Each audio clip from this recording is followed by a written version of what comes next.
Question 1. In the context of radiation protection principles, Mr. Thompson, a nuclear medicine technologist, is preparing a radiopharmaceutical injection for a patient scheduled for a bone scan. Given the scenario, what steps should Mr. Thompson take to ensure patient safety and minimize unnecessary exposure to radiation? A. Mr. Thompson should increase the amount of radiopharmaceutical administered to reduce the scan time.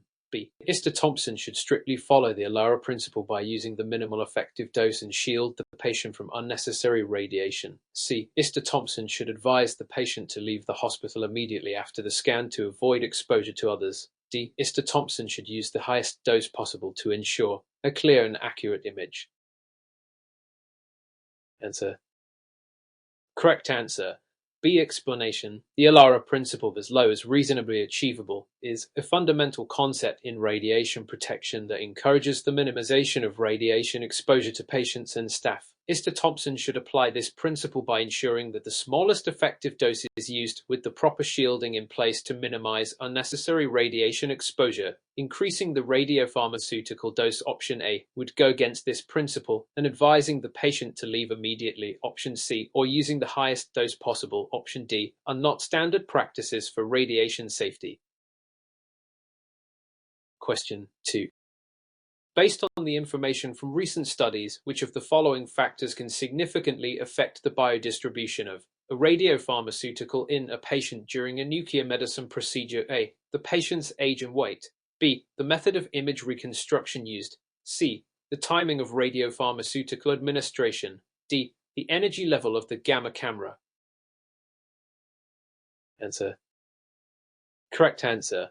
C. Explanation. The timing of radiopharmaceutical administration plays a critical role in its biodistribution, as it can influence how the substance accumulates in the target organ or tissue. Delays or variations in timing may lead to suboptimal images or inconsistent biodistribution, while patient age and weight, option A, may influence absorption rates. It is not as directly impactful as timing.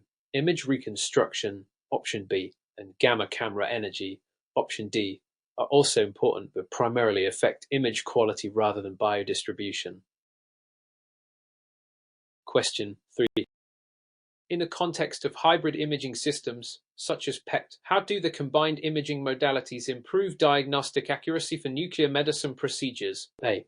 PET provides both functional and anatomical images, improving localization of abnormalities. B. PET eliminates the need for radiopharmaceuticals by relying on CT for imaging. C. PET can only be used for cardiac imaging, not other types of studies. D. PET imaging is limited to assessing brain function only. Answer. Correct answer A. Explanation. Hybrid imaging systems like PET combine the functional imaging provided by PET with the anatomical detail from CT scans. This combination improves diagnostic accuracy by enabling clinicians to correlate functional abnormalities with anatomical structures, enhancing localization and detection of diseases such as cancer. Options B, C, and D are incorrect, as PET does require radiopharmaceuticals, is not limited to cardiac imaging, and can be used for various types of studies, not just brain imaging.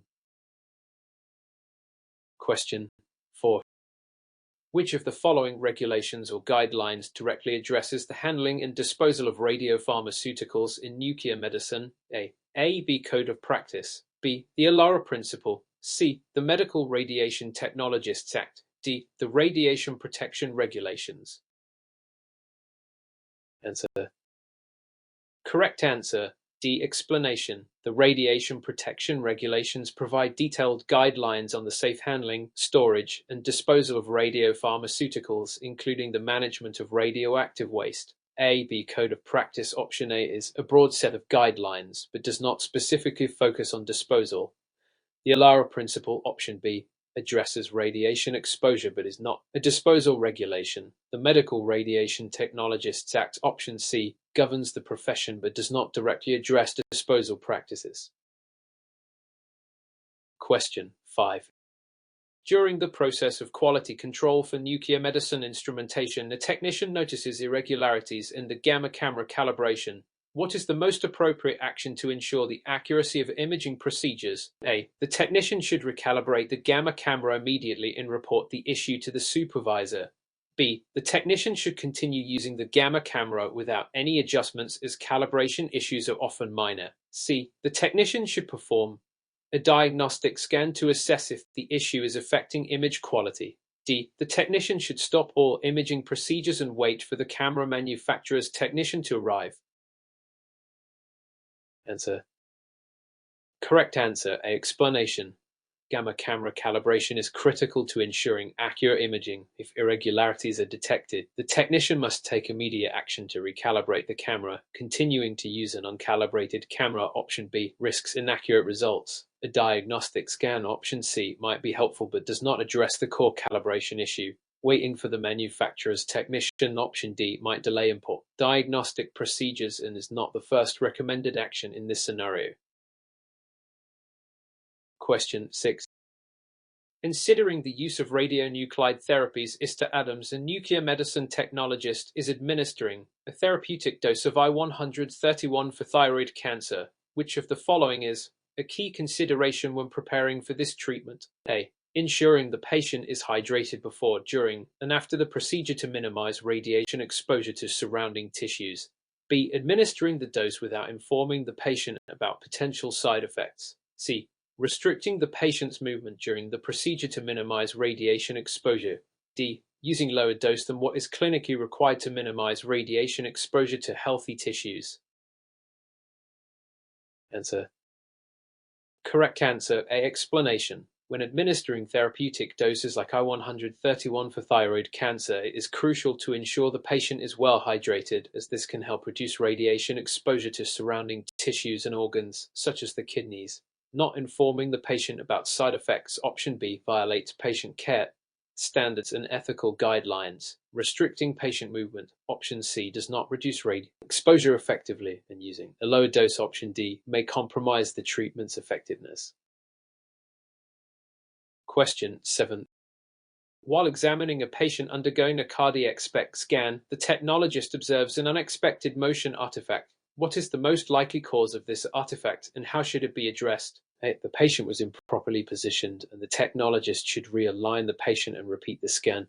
B. The gamma camera needs to be recalibrated, and the scan should be redone. C. The radiopharmaceutical used was defective, and a new batch should be administered to the patient. D. The motion artifact is normal, and no corrective action is needed. Answer.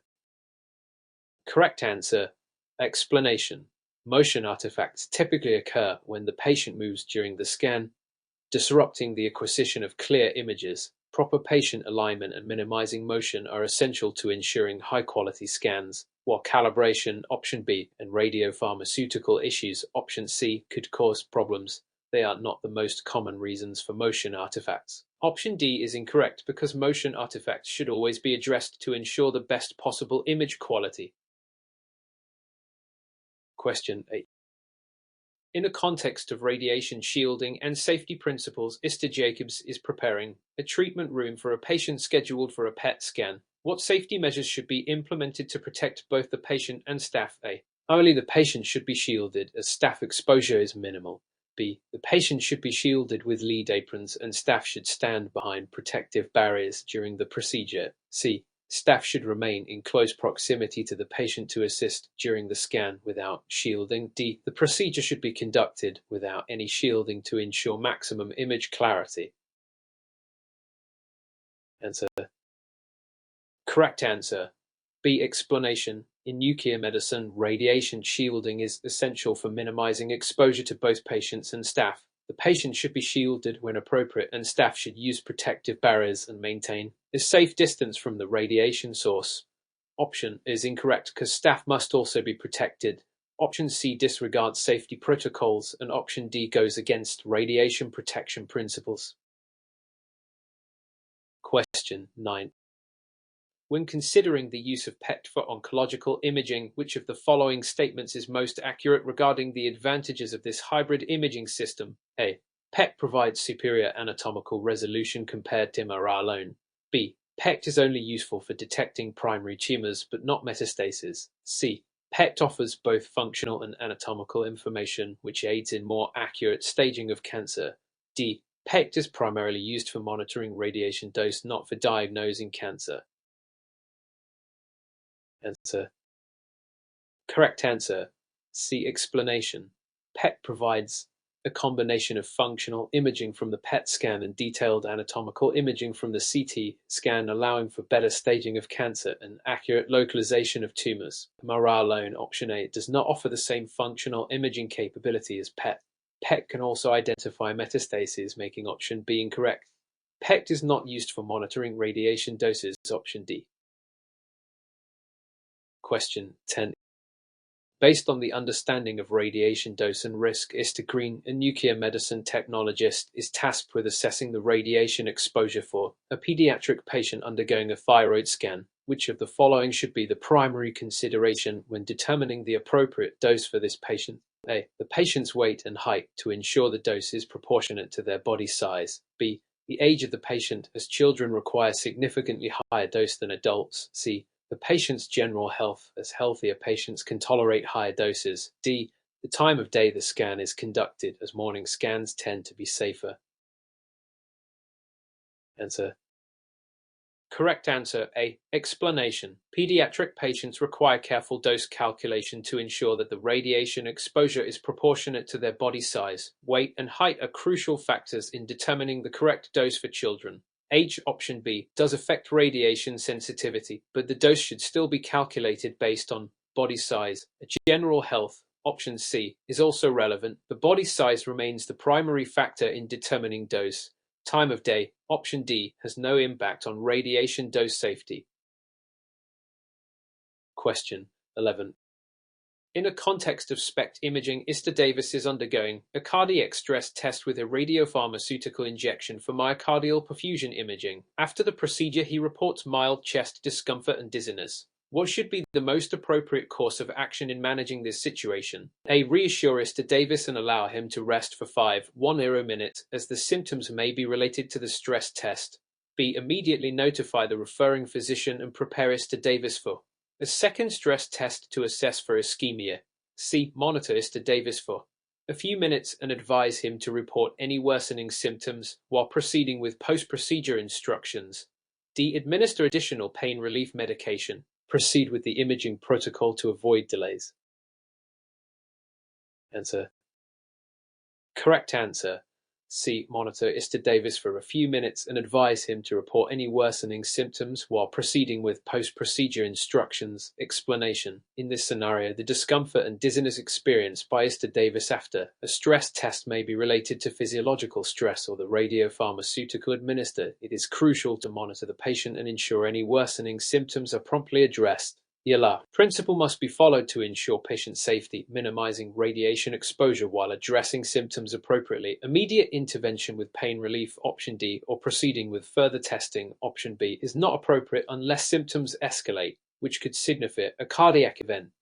Patient monitoring aligns with patient safety and ALARA principles in nuclear medicine. Question 12. When analyzing the quality control procedures for a gamma camera, it has been noticed that the resolution of images is degraded over time. Which of the following actions should be prioritized to restore optimal image quality? A. Replace the scintillation crystals immediately, as this will resolve the issue with image degradation. B. Perform a daily calibration check of the camera to ensure proper alignment and function. C. Consider adjusting the patient's positioning during image acquisition to avoid artifact creation. D. Conduct thorough inspection of the electronics and detectors and replace any malfunctioning components. Answer. Correct answer. D. Conduct a thorough inspection of the electronics and detectors and replace any malfunctioning components. Explanation. Gamma camera degradation over time can result from malfunctioning electronics or worn-out detectors. The best course of action is to perform a thorough inspection of the camera components, including the scintillation crystals, detectors, and electronics, and replace any malfunctioning parts to ensure optimal image quality. Calibration, option B, is important but only addresses alignment. It does not necessarily address internal component failure. Adjusting patient positioning, option C, may reduce artifacts but will not address the root cause of image quality degradation. Question 13. Considering the biodistribution of a radiopharmaceutical, which factor would most likely lead to suboptimal uptake in the target organ during a PET scan for brain imaging? A. Delayed administration of the radiopharmaceutical after patient preparation. B. A patient's recent consumption of caffeine prior to the procedure. C. Excessive hydration before the scan leading to increased renal clearance. D. Inadequate patient positioning during the imaging process. Answer. Correct answer. B. A patient's recent consumption of caffeine prior to the procedure. Explanation. Caffeine can significantly impact the uptake of radiopharmaceuticals in the brain, especially in PET scans, as it can alter cerebral blood flow and metabolic activity. As stimulant, caffeine can interfere with the expected biodistribution of radiopharmaceuticals. Delayed administration, option A, could affect the timing of imaging but does not directly impact biodistribution. Excessive hydration, option C, affects renal clearance but not brain uptake. Inadequate positioning, option D, may cause artifacts but not directly affect radiopharmaceutical uptake in the target organ. Question 14. When considering the radiation protection principles in a nuclear medicine facility, which of the following is the most effective strategy to minimize the radiation exposure to personnel? A. Regularly perform personal radiation monitoring using dosimeters and maintain exposure records. B. Increase the distance between radiation sources and staff members as much as possible. C. Use lead aprons for all staff members in all areas, regardless of radiation levels. D. Limit staff exposure by reducing the number of imaging procedures performed per day. Answer. Correct answer. B. Increase the distance between radiation sources and staff members as much as possible. Explanation. Increasing the distance between radiation sources and staff is the most effective method to reduce radiation exposure following the inverse square law of radiation. While personal monitoring, option A, is important for tracking exposure, it does not reduce radiation at the source. Using lead aprons, option C, provides protection. Is not as effective as increasing distance, especially in high radiation environments. Reducing procedures, option D, does not address the issue of exposure during each procedure. Question 15. Upon closer examination of a PET scan of a patient with suspected lung cancer, you observe a faint artifact in the images. Which of the following is the most likely cause of this artifact? A. Incorrect attenuation correction in the CT scan leading to misrepresentation in PET images. B. A malfunction in the PET scanner causing an internal system error. C. Poor patient preparation, including insufficient fasting before the procedure. D. High background radiation levels from nearby imaging equipment. Answer. Correct answer. A. Incorrect attenuation correction in the CT scan leading to misrepresentation in PET images. Explanation. Attenuation correction is crucial in PET imaging to account for the attenuation of the PET signal by surrounding tissues. Incorrect attenuation correction can result in artifacts that misrepresent the true PET signal, while malfunctioning equipment, option B, or patient preparation issues, option C, could also cause The most common cause of artifacts in PET imaging is improper attenuation correction, which directly impacts image quality. High background radiation, option D, could affect image quality, but it would be less likely to create a specific artifact. Question 16. In a case of pediatric nuclear medicine imaging, what is the most important factor to consider when selecting a radiopharmaceutical? A. The availability of the radiopharmaceutical at the time of the imaging procedure. B. The radiopharmaceutical's half-life and its compatibility with the required imaging procedure. C. The cost of the radiopharmaceutical to ensure cost-effectiveness for the hospital. D. The patient's previous exposure to radiation and their cumulative dose. Answer. Correct answer. B. The radiopharmaceutical's half-life and its compatibility with the required imaging procedure. Explanation. Pediatric patients are particularly sensitive to radiation, so selecting radiopharmaceutical with an appropriate half-life that minimizes unnecessary exposure is critical. The radiopharmaceutical must also be compatible with the specific imaging procedure, e.g., bone scan, brain imaging, to ensure the highest diagnostic accuracy, while the availability, option A, and cost, option C, are practical considerations. They are secondary to the safety and efficacy of the chosen radiopharmaceutical. Patient's prior exposure, option D, is important but should not be the sole deciding factor when selecting radiopharmaceutical. Question 17. Given the circumstances of managing radioactive waste in A nuclear medicine facility, which of the following guidelines should be strictly followed for proper disposal? A. Radioactive waste can be disposed of along with regular medical waste if it is securely packaged. B. The radioactive waste should be segregated based on half-life and stored in appropriate containers until it decays to safe levels. C. All radioactive waste must be incinerated to ensure complete removal of radioactive material. D. Only licensed disposal companies can handle radioactive waste, regardless of the type or quantity. Answer. Correct answer. B. The radioactive waste should be segregated based on half-life and stored in appropriate containers until it decays to safe levels. Explanation. The correct disposal of radioactive waste involves segregation based on half-life and the appropriate containment and storage of materials until their radiation levels have decayed to safe levels.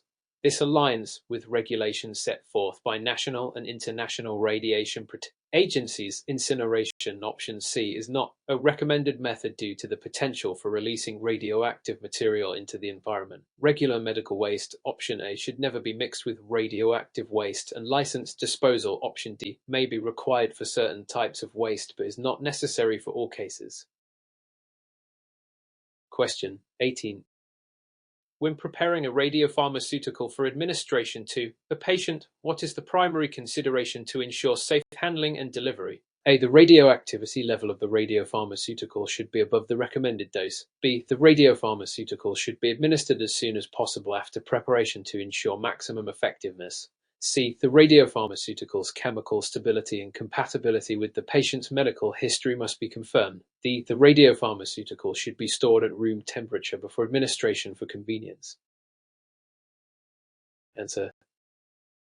Correct answer. C. The radiopharmaceutical's chemical stability and compatibility with the patient's medical history must be confirmed. Explanation. Ensuring that the radiopharmaceutical is chemically stable and compatible with the patient's medical history is crucial for patient safety. Some radiopharmaceuticals may have specific contraindications or could interact with other medications the patient is taking. Administering the radiopharmaceutical immediately. Option B is essential for some procedures, but it must always be confirmed to be chemically safe for the patient. Storing the radiopharmaceutical at room temperature, option D, or using higher activity levels than required, option A, is not recommended without specific clinical guidance. Question 19. Which of the following principles must be followed when considering the radiation safety of a pregnant nuclear medicine technologist? A. Pregnant technologists are prohibited from working with radiation for the entirety of their pregnancy.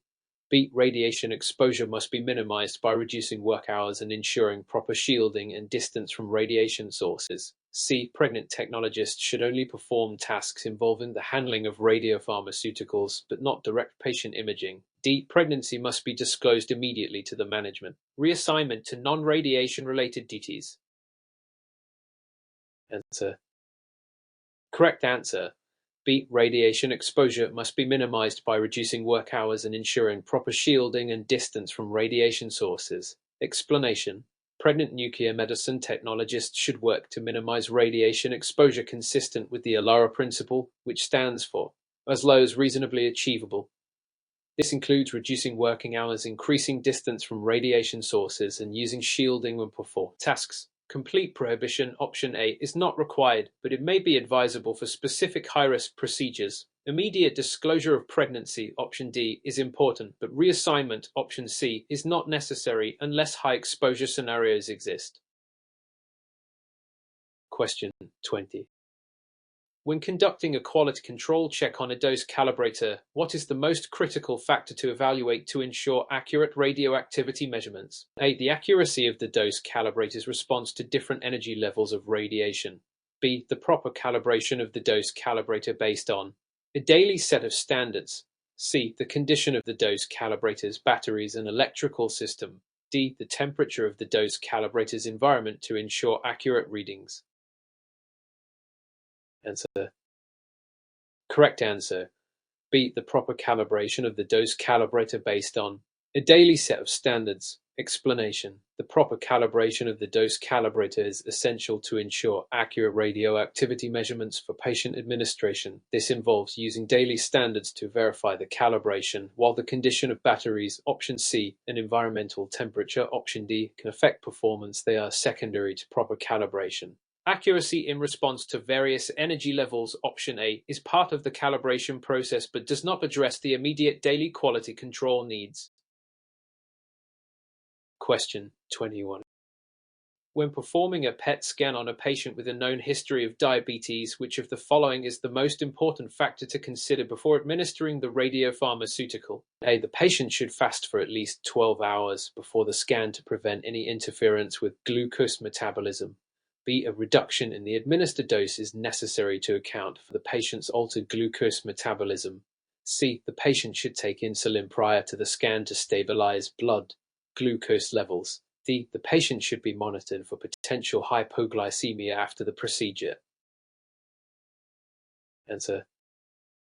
Correct answer A. The patient should fast for at least 12 hours before the scan to prevent any interference with glucose metabolism. Explanation: fasting for at least 12 hours before the PET scan is critical for patients with diabetes to avoid elevated blood glucose levels, which can interfere with the radiopharmaceutical uptake, particularly in PET imaging of glucose metabolism. A reduction in the dose, option B, or administering insulin, option C, may not be universally required. Monitoring for hypoglycemia, option D, is important, but fasting is the primary step to ensure accurate imaging. Question 22. During a scintigraphy procedure, the technologist notices an irregular pattern in the patient's images that may suggest a malfunction in the imaging system. What is the first step the technologist should take? A. Reposition the patient and repeat the scan to eliminate any potential positioning errors. B. Immediately shut down the imaging system and call for a service technician. C. Perform a quick quality control check to identify if the malfunction is related to the imaging system. D. Continue the procedure and document the potential issue as it may not affect the overall results. Answer.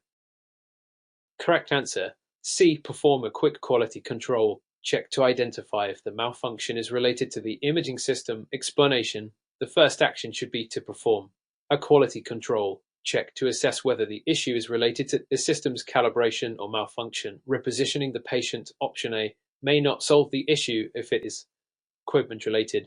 Shutting down the system, option B, is not necessary unless the quality control indicates problem. Continuing the procedure without addressing the malfunction, option D, may lead to unreliable results. Question 23. In a case where a patient is scheduled for a bone scan using a technetium-99 meters labeled radiopharmaceutical, which of the following steps should the technologist emphasize to ensure accurate imaging? A. Ensure that the patient has not received any medications that could interfere with bone metabolism. B. Instruct the patient to drink plenty of fluids immediately before the scan to enhance visualization. C. Advise the patient to rest for at least 30 minutes before the scan to minimize movement. D. Ask the patient to void their bladder before imaging to prevent bladder activity from obscuring the bone image. Answer. Correct answer. D. Ask the patient to void their bladder before imaging to prevent bladder activity from obscuring the bone image. Explanation: it is crucial to have the patient void their bladder prior to imaging to prevent any radioactive accumulation in the bladder, which could interfere with the visualization of bones. While rest and hydration are important, they are secondary to ensuring that the bladder does not obscure critical images, options B and C. Medications, option A, can potentially interfere, but this step should be reviewed before scheduling the procedure. Question 24. When preparing a patient for a thyroid scan, it is important to assess the patient's iodine intake. Which of the following scenarios should raise concern about the patient's iodine levels before the scan? A. The patient has recently taken multivitamin with high iodine content. B. The patient has been on low sodium diet for the past month. C. The patient has undergone recent CT scan with iodine contrast. D. The patient has been prescribed antihistamines for an allergic reaction. Answer. Correct answer. C. The patient has undergone a recent CT scan with iodine contrast. Explanation: A recent CT scan with iodine contrast, option C, can lead to excess iodine in the body, which may interfere with the thyroid scan. This is because excess iodine can suppress the thyroid's ability to uptake the radiopharmaceutical, while multivitamins, option A, may also contain iodine. The amount is usually much lower than the iodine. From CT scan contrast, low sodium diet, option B, and antihistamine use, option D, are unlikely to impact iodine levels. Question 25. During a quality control check of a gamma camera, it is noticed that the uniformity of the image is compromised. What is the most likely cause of this issue? A. A misalignment of the camera's collimator, causing uneven detection of photons. B. An overexposure of the detector to radiation, leading to image saturation. C. Malfunctioning detector that is not properly converting gamma rays into signals. D. Software error in the image processing system, causing incorrect rendering of the image. Answer. Correct answer A. A misalignment of the camera's collimator, causing uneven detection of photons. Explanation. Misalignment of the camera's collimator is the most common cause of image uniformity issues. The collimator is responsible for directing photons to the detector, and any misalignment will result in non-uniform photon detection. Overexposure, option B, or malfunctioning detector, option C, could also cause issues, but misalignment is the most probable cause for uniformity problems. Software errors, option D, are less likely to directly affect uniformity but could cause other issues with image processing. Question 26. When performing a brain scan using an I-123 radiopharmaceutical, which of the following is most important for the technologist to ensure before beginning the scan? A. The patient should be kept still throughout the entire scanning process to minimize motion artifacts. B. The patient must be fully awake and alert before the scan begins. C. The patient should undergo a physical examination to confirm the absence of neurological symptoms. D. The patient's blood pressure and heart rate must be checked to ensure the scan will be accurate. Answer. Correct answer A. The patient should be kept still throughout the entire scanning process to minimize motion artifacts. Explanation. Motion artifacts can significantly affect the quality of brain scans, so it is essential to ensure that the patient remains still during the imaging process. Why it is important for the patient to be awake and alert. Option B. The most crucial factor is to minimize motion during the scan. A physical exam, option C, or signs check, option D, may be necessary in specific clinical situations but are not as crucial for accurate imaging in this case. Question 27.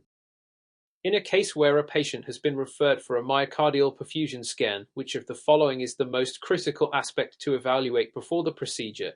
A. The patient's caffeine intake in the 24 hours prior to the test. B. The patient's level of hydration before the scan to prevent dehydration during the procedure. C. The patient's cardiac history, specifically any prior heart surgeries. D. The patient's body mass index, BMI, to adjust scan parameters for optimal resolution. Answer.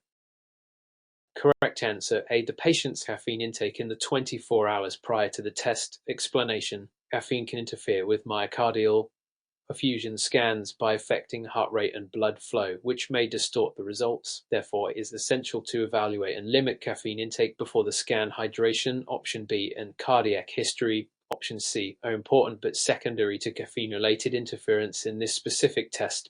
Option D can affect scan quality but is not as immediately relevant as caffeine intake. Question 20.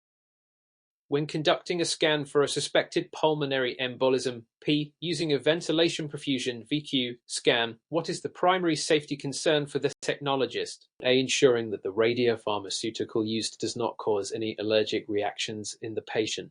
B. Minimizing the radiation dose to the patient while maintaining sufficient diagnostic quality. C. Preventing patient movement during the scan to avoid image distortion. D. Ensuring proper ventilation settings to optimize the ventilation component of the scan. Answer. Correct answer.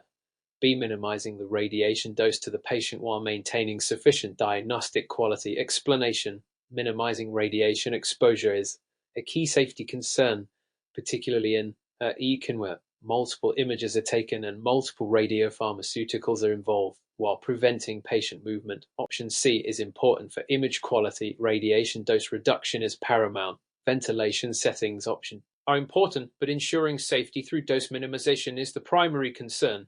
Allergic reactions, option A, are rare with radiopharmaceuticals, but must always be considered.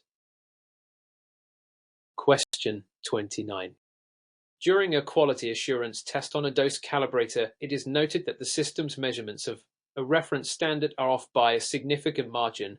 What should be the first action to take? A. Immediately recalibrate the dose calibrator using an alternative reference standard.